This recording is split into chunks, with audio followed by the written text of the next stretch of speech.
ખ્રિસ્તમાં વાલા સર્વ ભાઈઓ અને બહેનો, કોરોના વાયરસને કારણે લોકડાઉનની પરિસ્થિતિ હોઈને ઓનલાઈન કોટેજ મિટિંગનું આયોજન માન્ય બિશપ સાહેબ તથા એરેડિન સાહેબ દ્વારા આ કાર્ય શક્ય થઈ શક્યું, જેમાં આજની કોટેજ મિટિંગમાં મને આગેવાની આપવાની તક આપવામાં આવી છે તે બદલ ત્રેકીશ્વરનો, માનનીય બિશપ સાહેબનો, એરેડિન સાહેબનો હૃદયના ઊંડાણથી આભાર માનું છું.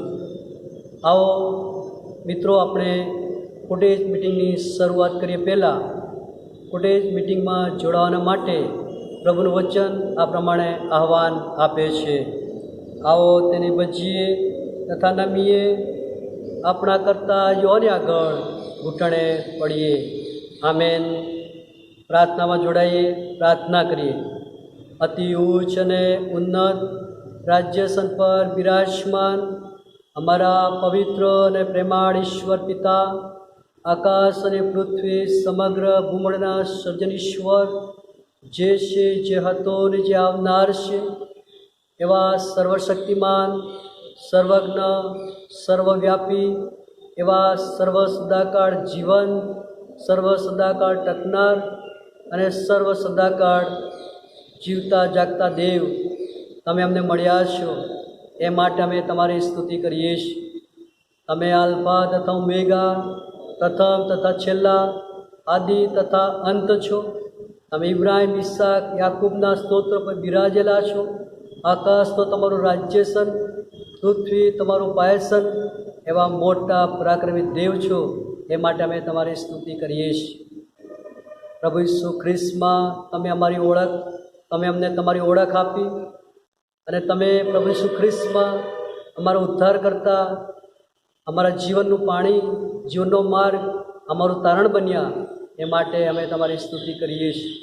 અત્રે તમારા મોટા અને ગૌરવ નામનું સ્તવન કરવાને માટે અમે તમારી સમક્ષતામાં નમ્યા છે. ત્યારે અમારા ભટકતા વિચારો, ભટકતી ચક્ષુઓ, ભટકતા આયોજનો ખ્રિસ્ત ઈસુ તમારા નામમાં કેન્દ્રિત કરો. આત્માથી અને સત્યતાથી અમે તમારું સ્તવન કરીએ એ માટે અમને સહાય અને મદદ કરો. આજની સાંજની કોટેજ મિટિંગનું સુકાન તમારા હાથમાં સોંપીએ છીએ. તમે અમારા આગેવાન દોરનાર બનો. મારી આ પ્રાર્થના અમારો ઉદ્ધાર કરતા પ્રભુ ઈસુ ખ્રિસ્તના મોટા અને ગૌરવ નામમાં સાંભળો, સ્વીકાર કરો પિતા. આમેન. ઈશ્વર સ્તુતિના અર્થે ભજન સંગ્રહમાંથી ગીત નંબર 12 આપણે ગઈશું. ગીતના શબ્દો છે, પ્રભુ દેવાના ગાઓ ગાન.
आओ मित्रों अपने आभार स्तुति अने पाप कबूलातनी प्रार्थना में जोड़ाइए। अपना पापी मस्तकों प्रभु समक्ष नमावीए, प्रार्थना में जोड़ाइए, प्रार्थना करिए। अति उच्च ने उन्नत राज्यस्थान पर विराजमान हमारा पवित्र ने प्रेमाळ ईश्वर पिता, आदर मान महिमा गौरव तमने आपीए छीए। तमे अमने तमारी प्रतिमा प्रमाणे बनाव्या ए माटे अमे तमारो पुष्कळ आभार मानीए छीए। अमारा आदि माता पितानी मारफते पापनो अमारामां प्रवेश थयो।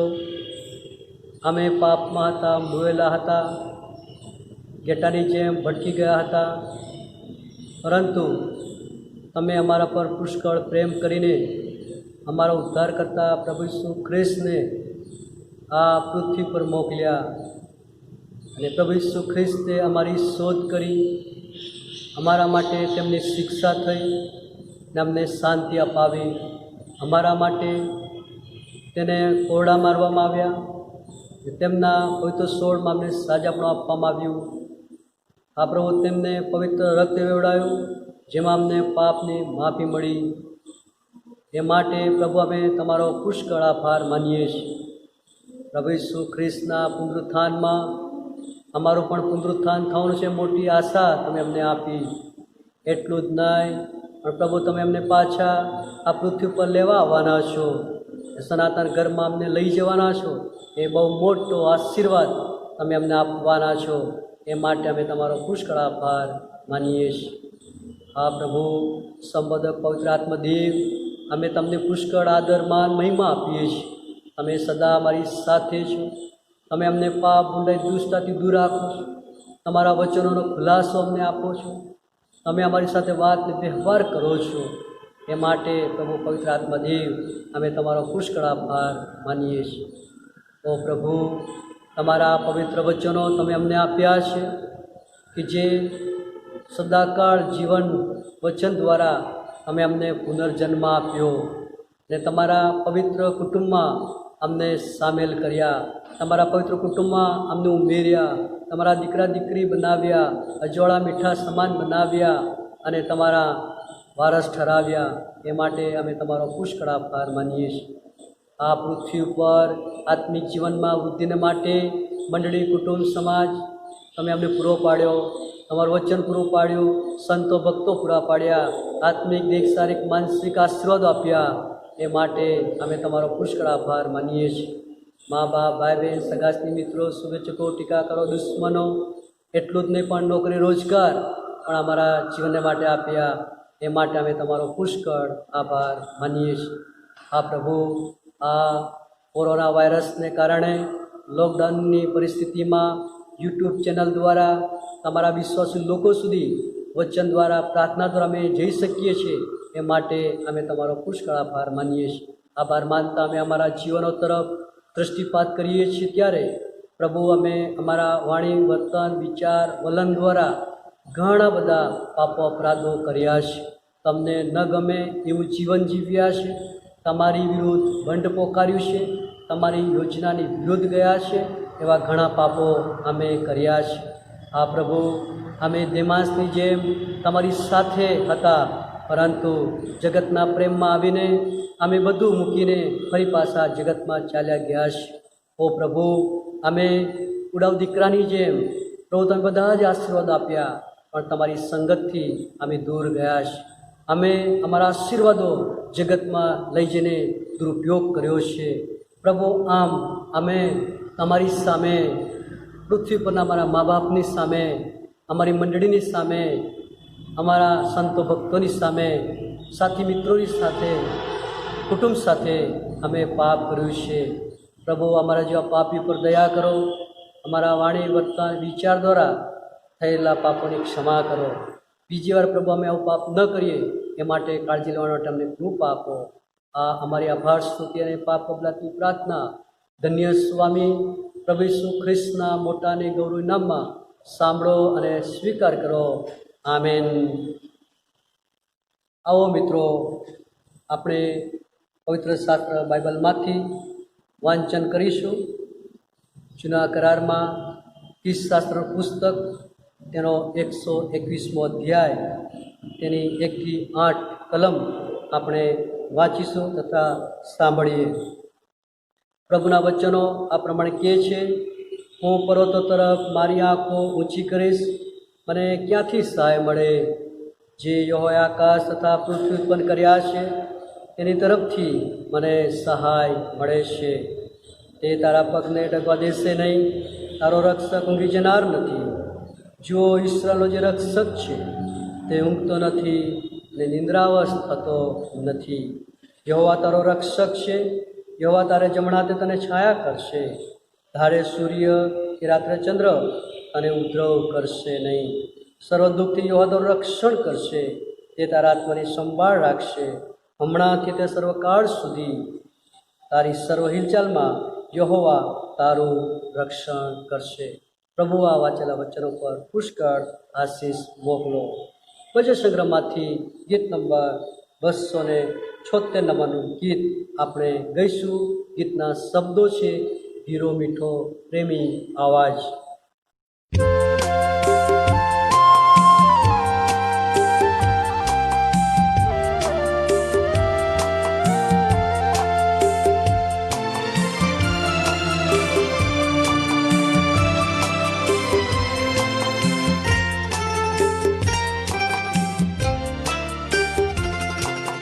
धीरो मीठो प्रेमी आवाज, प्रभु यीशुनो कोई सांभळो आज. सुनो करतो मधुर रणकार, ठोकी રહ્યો કોઈનું હૃદય દ્વાર.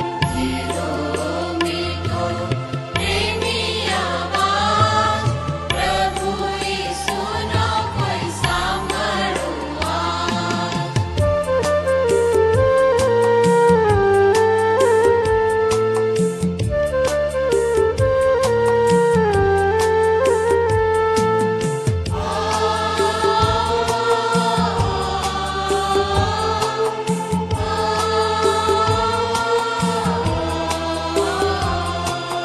છે કોઈ હૈયું બેચેન બનેલું, જગ ચિંતાના ભારે ભરેલું. છે કોઈ હૈયું બેચેન બનેલું, જગ ચિંતાના ભારે ભરેલું. ખુલશે શું પ્રભુ ઈસુને માટ, સ્વર્ગની ત્યાં થશે શરૂઆત. ધીરો મીઠો પ્રેમી આવાજ, પ્રભુ ઈસુનો કોઈ સાંભળો આજ.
आओ આપણે મધ્યસ્થીની પ્રાર્થનામાં જોડાઈએ, આપણા પાપી મસ્તકો નમાવીએ, પ્રભુ પાસે સહાય માંગીએ. પ્રાર્થના. અતિ મોટા ગૌરવી પ્રભુ, આદર, માન, મહિમા, ગૌરવ તમને આપતા અમે ફરી એકવાર તમારી પાસે આવ્યા છે. પ્રભુ, તમારું વચન કહે છે, માંગો તો મળશે, શોધો તો જડશે, ઠોકો તે તમારે સર ઉઘાડવામાં આવશે. પ્રભુ, આપણે અમે ખાસ પ્રાર્થના કરીએ છીએ સમગ્ર વિશ્વમાં કોરોના વાયરસની મહામારીને માટે. પ્રભુ, આ કોરોના વાયરસ દરેક માનવ જાતમાંથી દૂર થાય, દરેકને સાજાપણું મળે, દરેક વ્યક્તિ તમને ઓળખ પામે, પોતાના પાપનો પસ્તાવો કરે, એવી કૃપા તેઓને પમાડો, એવી પ્રાર્થના અમે કરીએ છીએ.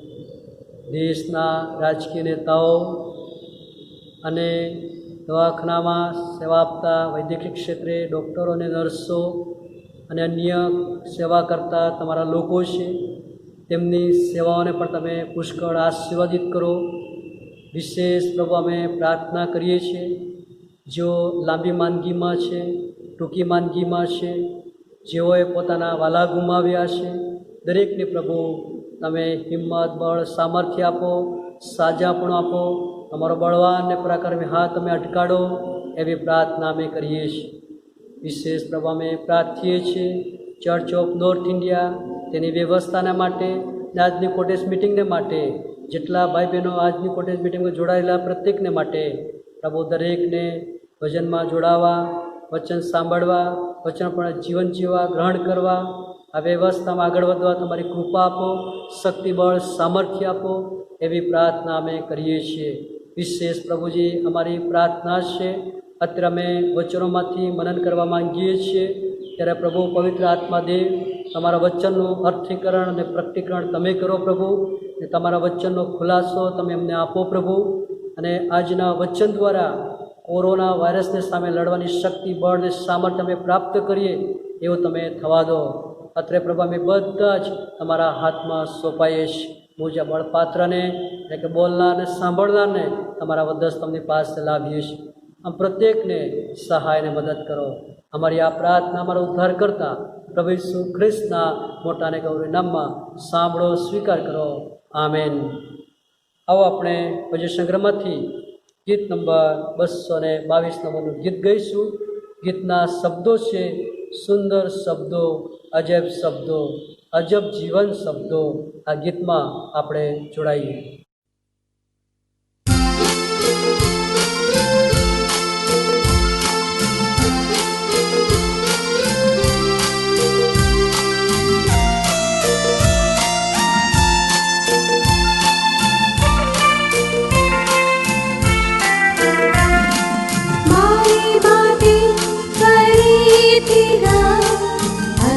जीवन शब्दों जो वादे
ખ્રિસ્તમાં વાલા ભાઈ બહેનો, આપણા મહાન ઉદ્ધારક પ્રભુ ઈસુ ખ્રિસ્તના મોટા અને ગૌરવી નામમાં આપ સર્વ કોઈને આ સાંજની કોટેજ મિટિંગમાં આવકાર કરું છું અને પ્રેમી સલામ પાઠવું છું.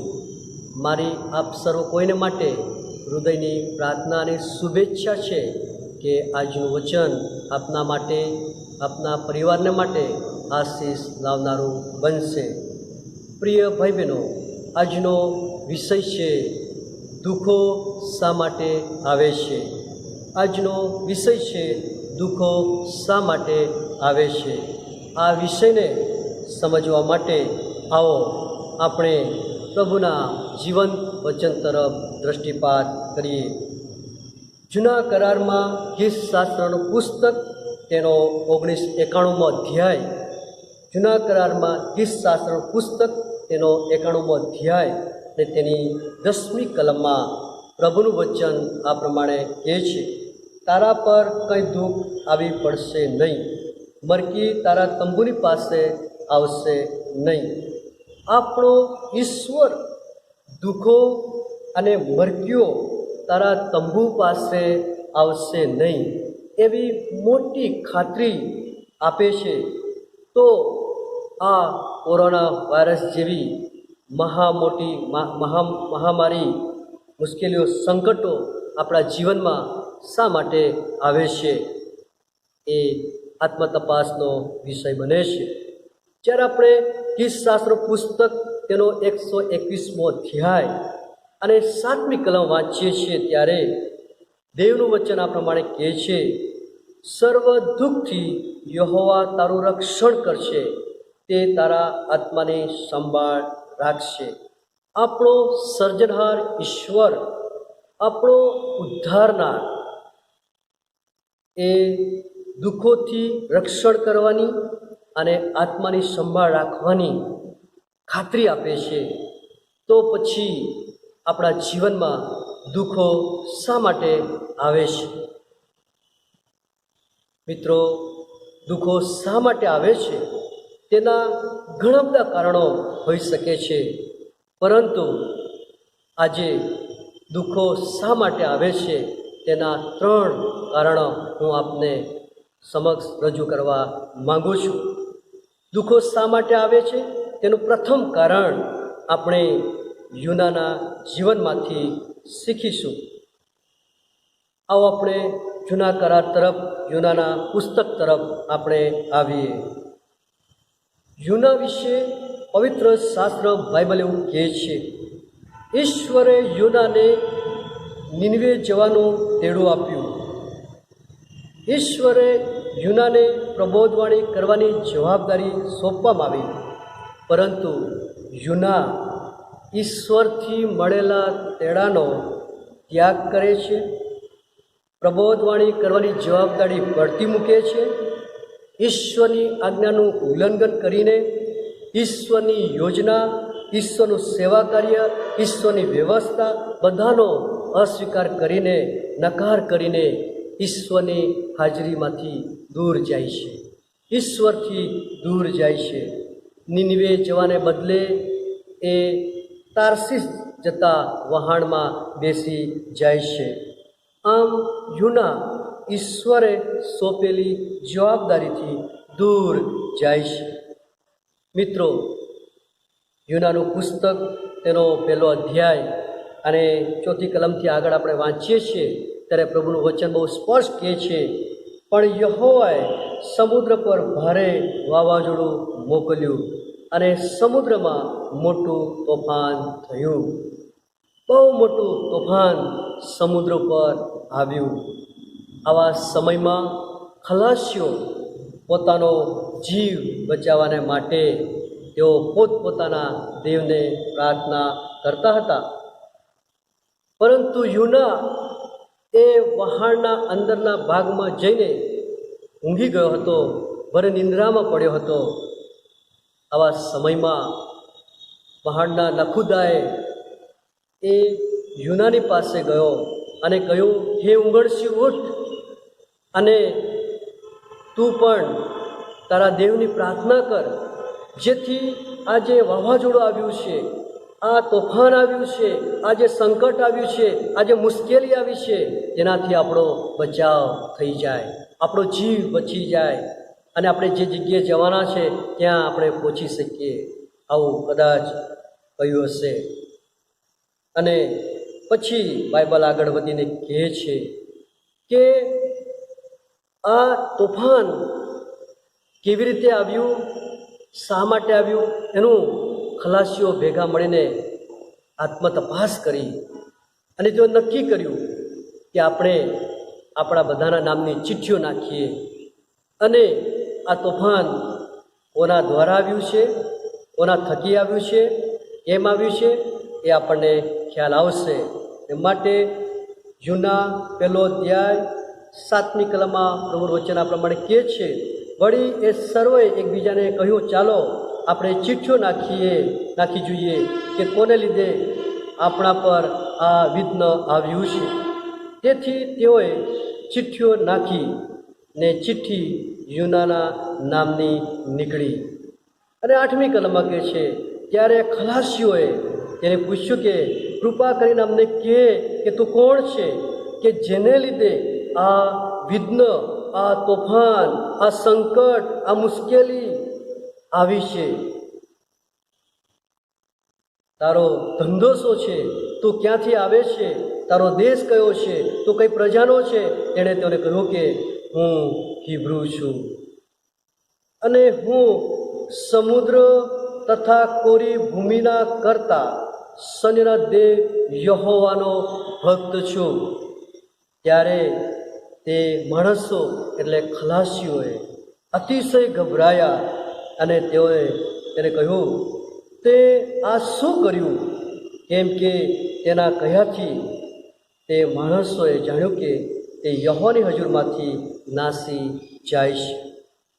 મિત્રો, ખ્યાલ આવી ગયો ખલાસીઓને કે આ વિઘ્ન, આ દુઃખ, આ સંકટ, આ વાવાઝોડું એ આ યુનાના કારણે આવ્યું છે. ત્યારે આ ખલાસીઓએ યુનાને પૂછવામાં આવ્યું કે અમે શું કરીએ જેથી કરીને આ મોટું તોફાન શાંત થાય.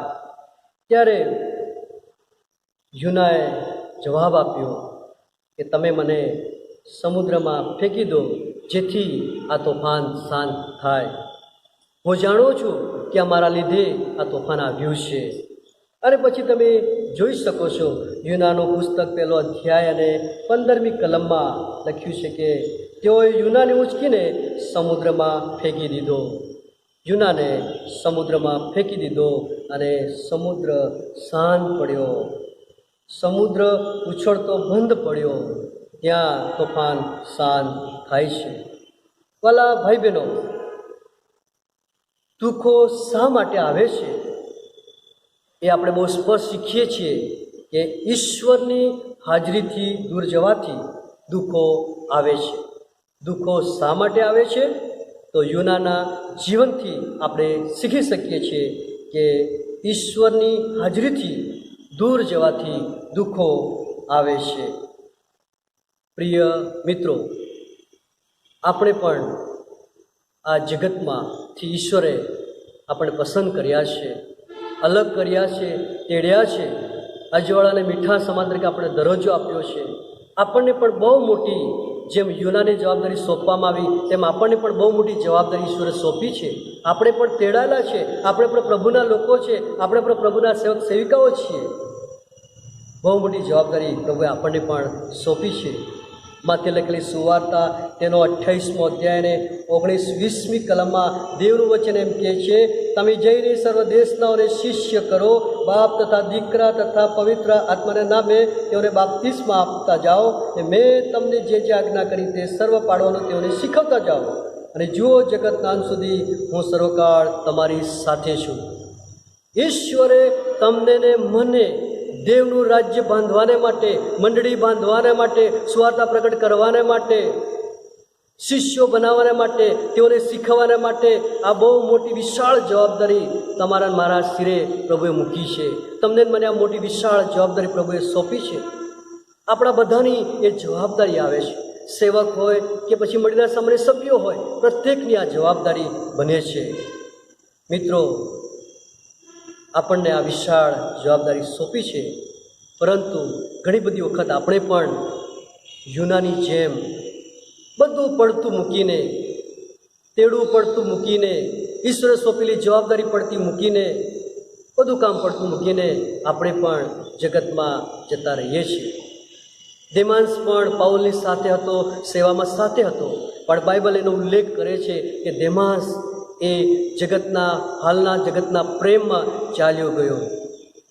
ઉડાવ દીકરા વિશે પણ આપણે જાણીએ છીએ કે એના પિતાના ઘરમાં સુખી સંપન્ન હતો, પણ બધું જ લઈને દૂર દેશમાં જગતના પ્રેમમાં, જગતના વાનામાં, જગતના આનંદમાં ચાલ્યો ગયો. મિત્રો, આજે આપણે પણ એવું કર્યું હોઈ શકે છે.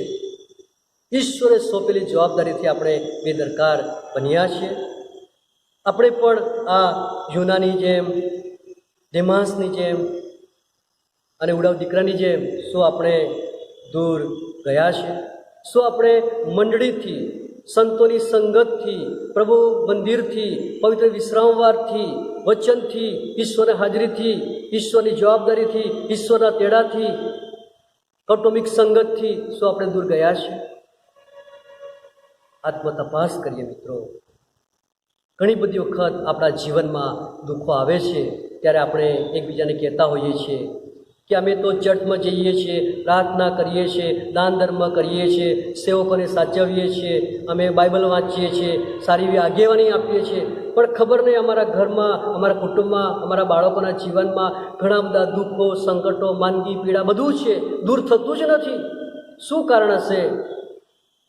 હવે એવું લાગે છે ચર્ચમાં જવાથી શું ફાયદો? પ્રાર્થના પ્રભુ સાંભળતા નથી. પ્રભુ છે કે કેમ એ પણ પ્રશ્ન થાય છે. પ્રભુ જેવું કંઈ છે જ નથી. જો પ્રભુ હોય તો શું પ્રાર્થના નહીં સાંભળે? આપણે આવો અવિશ્વાસ પ્રભુ પ્રત્યે લાવીએ છીએ.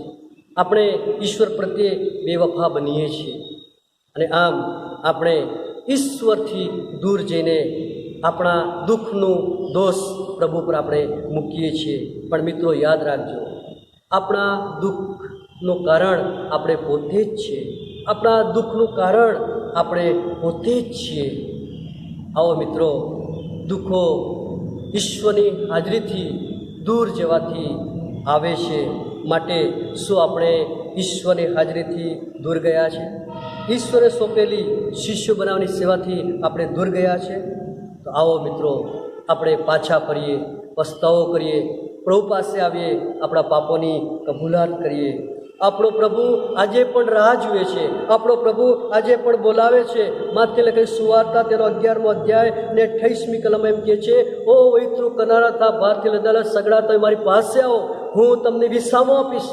આપણો ઈશ્વરે ગમે તેવા પ્રકારના પાપ, ઊંડાઈ, દુષ્ટતા, માંદગી, પીડા, દર્દ, મહામારીઓ લેવાના માટે તૈયાર છે. આપણે મુક્ત કરવા માટે તૈયાર છે. આપણે આઝાદ કરવા માટે તૈયાર છે. શાંતિ આપવા તૈયાર છે. આપણે જીવન આપવા માટે તૈયાર છે. રક્ષણ કરવા માટે તૈયાર છે. સલામતી આપવા માટે તૈયાર છે. પરંતુ આપણે પ્રભુ પાસે આવ્યા નથી. પ્રભુ કહે છે, તું મારી પાસે આવ, મારી દીકરી, મારા દીકરા, તું મારી પાસે આવ. તું થાકી ગયો છે, હું તને વિશ્રામો આપીશ, હું તને શાંતિ આપીશ. પણ મિત્રો, આજે આપણે પણ જૂનાની જેમ બેવફા બનીને દૂર દેશમાં ચાલ્યા જવાની તજવીજ કરી છે, અથવા તો ઉડાવ દીકરાની જેમ આપણે દૂર ચાલ્યા ગયા છે. પ્રભુ આજે આપણને બોલાવે છે. દુઃખો શા માટે આવે છે તેનું પ્રથમ કારણ ઈશ્વરની હાજરીથી દૂર જવાથી આવે છે. દુઃખો શા માટે આવે છે તેના ઘણા બધા કારણો છે, પરંતુ તેમાંનું બીજું એક કારણ હું તમને આપવા માગું છું. દુઃખો શા માટે આવે છે તેનું બીજું કારણ છે એ તો યુસુફના ભાઈઓ પાસેથી આપણે શીખીશું. બીજું કારણ છે દુઃખો શા માટે આવે છે તેનું બીજું કારણ યુસુફના ભાઈઓ પાસેથી આપણે શીખીશું. ઉત્પત્તિનું પુસ્તક તેનો 42મો અધ્યાય અને 21-22મી કલમની અંદર દેવનું વચન એમ કહે છે, અને તેઓએ માહોમાહે કહ્યું, ખરેખર આપણે આપણા ભાઈ વિશે અપરાધી છીએ, કેમ કે જ્યારે તેણે કાલાવાલા કર્યા ને આપણે તેના જીવનનું દુઃખ જોયું ત્યારે આપણે તેનું સાંભળ્યું નહીં. તે માટે આ સંકટ આપણા પર આવી પડ્યું છે, તે માટે આ સંકટ આપણા પર આવી પડ્યું છે. મિત્રો, યુસુફના ભાઈઓ પણ આ દુઃખ અને સંકટ એટલે કે દુકાળની મરકી, એ અન્નનો દુકાળ, પાણીનો દુકાળ, ઘાસચારાનો દુકાળ, અન્ન અને દાંત વચ્ચેનું વેર, અન્ન શોધવું, આ જે મોટી મહામારી, આ મોટું સંકટ, આ મોટી મુશ્કેલી, આ મોટું વિઘ્ન એ આપણા ભાઈને દીધેલા દુઃખને કારણે આપણા પર આવી પડ્યું છે. આપણા ભાઈનો અપરાધને કારણે આ વસ્તુ, આ દુઃખ, આ સંકટ આપણા પર આવી ગયું છે. આપણા ભાઈનો દોષ આપણા શરીરમાં, આપણા હાથમાં, આપણા કુટુંબમાં, આપણા દેશમાં આપણે સંતાડ્યો છે. આપણા ભાઈ વિરુદ્ધ કરેલા પાપનો દોષ આપણામાં છે, આપણા ઘરમાં છે, આપણા કુટુંબમાં છે, આપણા દેશમાં છે. માટે આ મોટું સંકટ, આ મોટો દુકાળ આપણા પર આવ્યો છે. ભાઈઓ પોતે જ તેઓ કબૂલ કરે છે.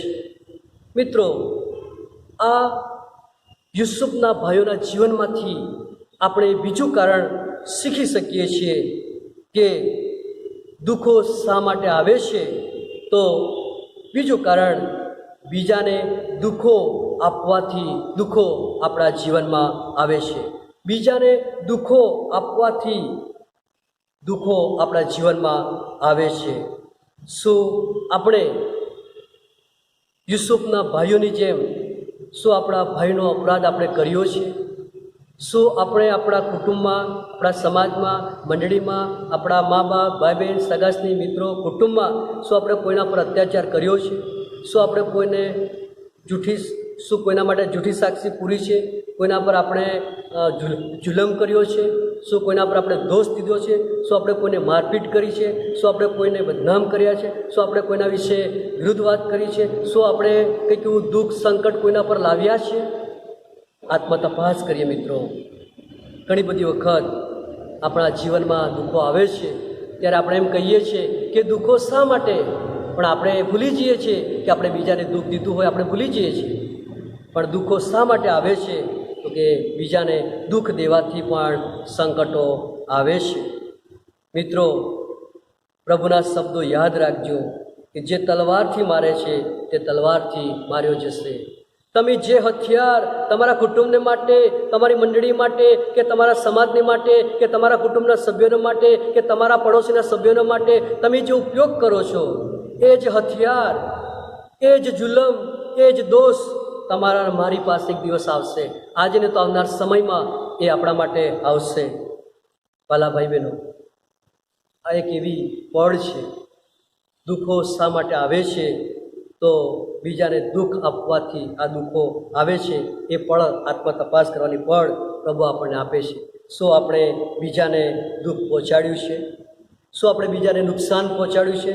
શું બીજાનો કે આપણા કુટુંબનો, આપણા ભાઈનો અપરાધ આપણી પાસે, આપણા કુટુંબ જે છે એનો અપરાધ? આત્મતપાસ કરીએ.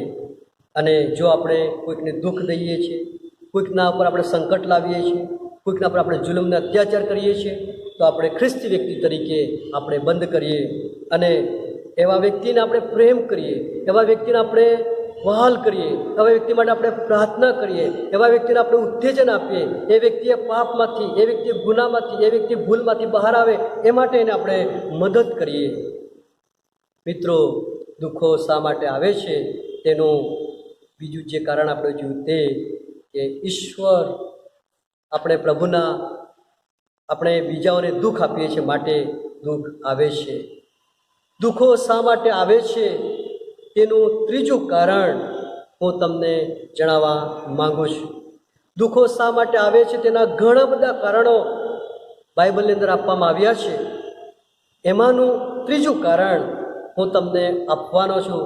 એ તો મૂસાની બહેન મરિયમ અને હારૂનની પાસેથી આપણે શીખવા માંગીએ છીએ. આવો આપણે જૂના કરારમાં ગણનાનું પુસ્તક તેનો 12મો અધ્યાય કાઢીએ. ગણનાનું પુસ્તક તેનો 12મો અધ્યાય કાઢીએ અને તેની પહેલી કલમથી આગળની કલમોમાં આ પ્રમાણે લખવામાં આવ્યું છે અને મૂસા એક કૃષિ સ્ત્રી સાથે પરણ્યો હતો, તેને લીધે મરિયમ તથા હારૂન તેની વિરુદ્ધ બોલ્યા, કેમ કે તે કૃષિ સ્ત્રી સાથે પરણ્યો હતો. અને તેઓએ કહ્યું, શું યહોવા માત્ર મૂસાની મારફતે જ બોલ્યો છે? અમારી મારફતે પણ તે બોલ્યો નથી શું? અને યહોવાએ તે સાંભળ્યું. મૂસાની વિરુદ્ધ મરિયમ બોલી અને બાઇબલ કહે છે ઈશ્વરે સાંભળ્યું. ઈશ્વરે સાંભળ્યું. મૂસા કે જે ઈશ્વરનો તેડાયેલો, પસંદ કરાયેલો, અલગ કરાયેલો, ચોક્કસ પ્રકારની જવાબદારી સોંપાયેલો, ઈશ્વર સાથે મોડામોડ વાત કરનાર, ઈશ્વરનો નમ્ર સેવક, ઈશ્વરનો વિશ્વાસુ સેવક છે, જેને દેવને ઠેકાણે નિમ્યો છે, જેને દેવે તેના પસંદ કરેલા લોકોને મિસ્રની ગુલામીમાંથી તેઓને બહાર કાઢવાની જવાબદારી સોંપી, એ બહાર કાઢી લાવનાર મૂસા છે. એવા મહાન સેવકની વિરુદ્ધ તેની બહેન મરિયમ બોલે છે અને દેવે સાંભળ્યું. પછી વચન ગણના 12 અને 7 લખ્યું છે, મારો સેવક મૂસા એવો નથી, તે મારા આખા ઘરમાં વિશ્વાસુ છે. હું તેની સાથે તો મોડામોડ એટલે કે સ્પષ્ટ રીતે બોલીશ અને ભેદ ભરેલી વાતો વડે નહીં. અને તે યહોવાનું સ્વરૂપ દેખશે. તો તમે મારા સેવક મૂસાની વિરુદ્ધ બોલતા કેમ બીધા નહીં? તમે મારા સેવકની વિરુદ્ધ બોલતા કેમ બીધા નહીં? ત્યારે વાલા ભાઈ બહેનો, પ્રભુનું વચન 9મી કલમમાં કહે છે કે દેવનો કોપ તેઓનો પર સળગી ઉઠ્યો. દેવનો કોપ તેઓનો પર સળગી ઉઠ્યો. અને 10મી કલમમાં બહુ સુંદર લખવામાં આવ્યું છે કે 10મી કલમમાં લખ્યું છે, અને મંડપ ઉપરથી તે મેઘ હટી ગયો, અને જુઓ મરિયમ કોળથી બરફ જેવી શ્વેત થઈ ગઈ હતી. અને હારૂને મરિયમ તરફ જોયું તો જુઓ તે તો કોળી હતી. ભલા ભાઈ બહેનો, આ મરિયમને મૂસાની વિરુદ્ધ બોલવાથી કોળનો રોગ પ્રભુ તેને આપે છે. આ વચનોથી એક બાબત બહુ સ્પષ્ટ થાય છે. આવો મિત્રો, મને બોલવા દો. હું સેવક છું માટે સેવક વતી બોલું છું એવું નહીં, પણ જે વચન કહે છે તે હું તમને કહેવા માગું છું. પ્રભુનું વચન કહે છે કે પ્રભુના સેવકની વિરુદ્ધ બોલવાથી ઈશ્વર સાંભળે છે. અને ત્યાર પછી ઈશ્વરે એ મરિયમને કોળરૂપી રોગ આપ્યો. એ માંદગીનું બિછાણું કે એ માંદગી, એ સંકટ કે મુશ્કેલી એ પ્રભુના સેવકને વિરુદ્ધ બોલવાથી આવે છે. તેથી દુઃખો શા માટે આવે છે એનું ત્રીજું અને છેલ્લું કારણ છે કે દેવના સેવકોની વિરુદ્ધ બોલવાથી દુઃખો આપણા જીવનમાં આવે છે. પ્રિય મિત્રો, શું આપણે પ્રભુના સેવકોની વિરુદ્ધ બોલીએ છીએ? શું આપણે પ્રભુના સેવકની વિરુદ્ધ આપણે નિંદા કરીએ છીએ? આત્મતપાસ કરીએ. જેમ મૂસાની ઈશ્વરે તેડો આપ્યું તેમ આજે પ્રભુની મંડળીને સાચવવા માટે, પ્રભુના ગેટાને સાચવવાના માટે, એમને ચારવાના માટે, આત્મિક ખોરાક આપવા માટે, એમને દોરવાના માટે ઈશ્વરે સેવકોની પસંદગી કરી છે. ઈશ્વરે સેવકો આપ્યા છે, મંડળીઓને સેવકો આપ્યા છે, સંસ્થાઓને સેવકો આપ્યા છે. પ્રભુની મંડળીને દેવે સેવકો ભેટ સ્વરૂપે આપ્યા છે. અને આજે ઘણી બધી જગ્યાએ આપણે સેવકોની વિરુદ્ધ બોલતા સાંભળીએ છીએ. જવા દો ને, કશું ખબર પડતી નથી, કશું આવડતું નથી, એ તો આવા છે તેવા છે, બધી બાબતો આપણે કરીએ છીએ. બોલવા માટે કોઈ જગ્યાએ આપણે કાચું કાપતા નથી, કોઈ જગ્યાએ આપણે રોકાતા નથી. અને પ્રભુના સેવકોને માટે ઘણું બધું આપણે બોલી નાખીએ છીએ. ઘણી બધી જગ્યાએ આપણે એમની નિંદા કરીએ છીએ ને એમ આપણે પ્રભુના સેવકોની વિરુદ્ધ આપણે જઈએ છીએ. અને ઘણા બધા લોકો તો એ લખવાથી માંડીને, પ્રગટ કરવાથી માંડીને બધું જ કામ કરતા હોય છે. વાલા ભાઈ બહેનો, આ કામ આપણું નથી. સેવકોને ઈશ્વરે બોલાવ્યા છે, એમને ઘેટા ચારવાની જવાબદારી સોંપી છે, મંડળીની જવાબદારી સોંપી છે, વિશાળ જવાબદારી સોંપી છે, ગૌરવવંતી સેવા સોંપી છે, ઘેટા ચારવાની સેવા સોંપી છે. એમની પાસે ઈશ્વર બહુ મોટો હિસાબ લેવાના છે. એનો ન્યાય ઈશ્વર કરવાનો છે, આપણે કરવાનો નથી. એનો હિસાબ પ્રભુ લેવાના છે. એને પણ પ્રભુને જવાબ આપવાનો છે. એ પણ આપણા જેવો જ માણસ છે. એને આપણે જ મોકલ્યો છે, એને આપણે જ તૈયાર કર્યો છે, આપણી જ સન્ડે સ્કૂલમાં એને આપણે ભણાવ્યો છે, આપણે જ એને ભલામણ આપી છે, આપણે જ એને બાળકને માટે એને મદદરૂપ બન્યા છે, આપણી મધ્ય સેવા આપે છે. હા, બની શકે માણસ છે, ઘણી બધી નબળાઈઓ હોઈ શકે છે, ઘણી બધી ભૂલો થઈ શકે છે, પણ એ ભૂલો કાયમી રહી શકે તેમ નથી. સમયે સમયે ભૂલો પણ સુધરી શકે તેમ છે, સમયે સમયે ઘણું બધું સારું થઈ શકે તેમ છે. પણ મિત્રો, ઘણી બધી વખત આપણે સેવકન માટે ઘણું બોલી નાખતા હોય છે. પણ આવો મને કહેવા દો કે તમને કંઈક એવું કોઈ જગ્યાએ લાગે છે તો પ્રભુના સેવકોની સાથે મિત્રતાનો સંબંધ બાંધીને તમે તમારા ઘરે બોલાવીને મિત્રતાના સંબંધમાં તમે કોઈક રીતે રજૂઆત કરો, કોઈક રીતે તમે એમની સાથે વાત કરો. પણ જ્યાં સુધી પ્રભુની સેવાની વાત આવે છે, જ્યાં સુધી આગેવાનીની વાત આવે છે, જ્યાં સુધી એ ડ્રેસમાં છે, જ્યાં સુધી એ તમારી સેવામાં ચાલુ છે, જ્યાં સુધી તમારી માટે પ્રાર્થના કરે છે, જ્યાં સુધી તમારા માટે આગેવાની આપે છે, ત્યારે એની વિરુદ્ધ બોલવું આપણા માટે યોગ્ય નથી. પ્રભુ બાપ સાંભળે છે. ઘણા બધા દુઃખો એ પ્રભુના સેવકોને બોલવાથી પણ આપણા જીવનમાં આવે છે. મરિયમે મૂસાની વિરુદ્ધ બોલી અને એ કોળનો રોગ આવ્યો. વાલા ભાઈ બહેનો, આપણે પણ ઘણી બધી વખત પ્રભુના સેવકોની વિરુદ્ધ બોલીએ છીએ ને જાણતા જાણતા દેવનો કોપ આપણે ઓરી લઈએ છીએ. પોતાના ઘરમાં, પોતાના જીવનમાં, પોતાના કુટુંબમાં આપણે માંદગી, પીડા, દર્દના ભાગીદાર બની જઈએ છીએ.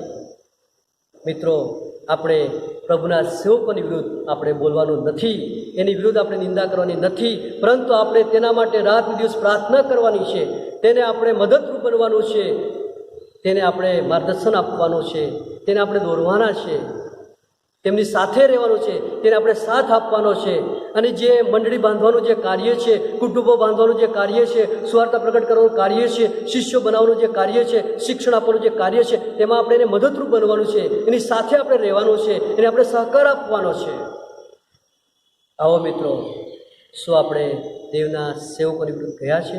તો ત્રીજું કારણ છે, દેવના સેવકોની વિરુદ્ધ બોલવાથી દુઃખો આપણા જીવનમાં આવે છે. આવો મિત્રો, દુઃખો શા માટે આવે છે? એના ઘણા બધા કારણો બાઇબલમાં છે, પણ તેમાંના 3 કારણો મેં તમને આપ્યા છે. પ્રથમ કારણ છે, દુઃખો શા માટે આવે છે? તો એ પ્રભુની હાજરીથી દૂર જવાથી દુઃખો આવે છે. બીજું જે કારણ છે, એ બીજાને દુઃખ આપવાથી દુઃખો આવે છે.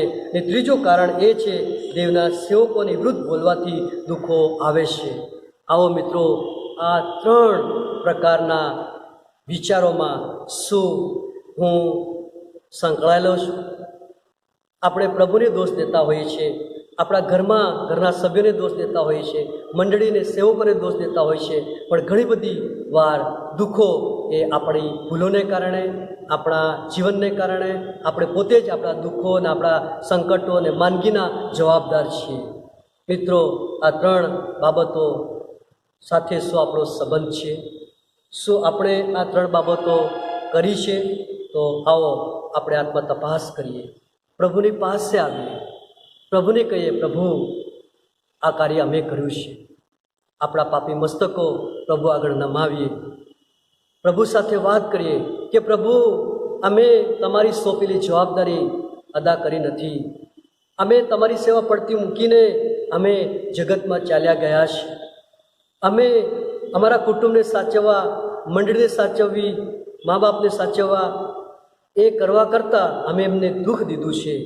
સંતો માટે પ્રાર્થના કરવી, એમનું ઉત્તેજન આપવું, મદદરૂપ બનવું, એમની સાથે રહેવાની જગ્યાએ અમે સેવકોની વિરુદ્ધ બોલ્યા છે. આવું કંઈક આપણે કર્યું છે. આવો પ્રભુ પાસે માફી માંગી અને પ્રાર્થના કરી, અને આવા દુઃખો, સંકટો પ્રભુ આપણે આ લેવા તૈયાર છે, પણ આ બાબતો આપણે કબૂલ કરી. અતિ મોટા અને ગૌરવી પ્રભુ, આદર, માન, મહિમા, ગૌરવ અમે તમને આપીએ છીએ. ખરેખર પ્રભુ, અમારા જીવનમાં દુઃખો, સંકટો, તોફાનો, મહામારીઓ, કોરોના વાયરસ જેવી બાબતો આવે છે, ત્યારે અમે ઘણી બધી વખત પ્રભુ તમને દોષ મૂકીએ છીએ. સરકાર ઉપર દોષ મૂકીએ છીએ, એકબીજા પર દોષ મૂકીએ છીએ, પોતાના જીવન ઉપર દોષ મૂકીએ છીએ, પણ પ્રભુ દુઃખો શા માટે આવે છે એના કારણો આજે તમે અમને આપ્યા છે. પ્રભુ અમે તમારી હાજરીથી દૂર ગયા છે. પ્રભુ અમે એકબીજાને દુઃખ પહોંચાડ્યું છે. પ્રભુ અમે તારા સંતોની વિરુદ્ધ બોલ્યા છે. પ્રભુ અમને માફ કરો.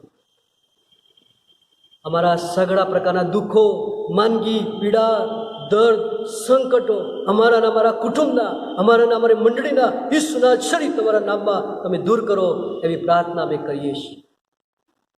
ફરી એકવાર પ્રભુ અમારી જાતને આત્મતપાસ સાથે તમારા હાથમાં અમે સોંપીએ છીએ. અમારી આ પ્રાર્થના અમારો ઉદ્ધાર કરતા પ્રભુ ઈસુ ખ્રિસ્તના મોટા અને ગૌરવ નામમાં સાંભળો અને સ્વીકાર કરો પિતા. આમેન. પ્રભુની શીખેલી પ્રાર્થના બોલીશું અને છેલ્લે આશીર્વચનથી સભા સમાપ્ત કરીશું. ઓ આકાશના મારા બાપ, તમારું નામ પવિત્ર બનાવો, તમારું રાજ્ય આવો, જેમ આકાશમાં તેમ પૃથ્વી પર તમારી ઈચ્છા પૂરી થાઓ. દિવસની અમારી રોટલી આજ અમને આપો, જેમ અમે અમારા ઋણીઓને માફ કર્યા છે તેમ તમે અમારો ઋણ માફ કરો, અને અમને પરીક્ષા ન લાવો પણ બુરાઈથી અમારો છૂટકો કરો, કેમ કે રાજ્ય તથા પરાક્રમ તથા મહિમા સર્વકાળ સુધી તમારા છે. આમેન. હવે આપણા તારના પ્રભુ ઈસુ ખ્રિસ્તની કૃપા, દેવબાપનો પ્રેમ, પ્રભુ પવિત્ર આત્માની દિવ્ય સંગત આપણ સર્વની સાથે હમણાંથી હરમેશ રહો. આમેન.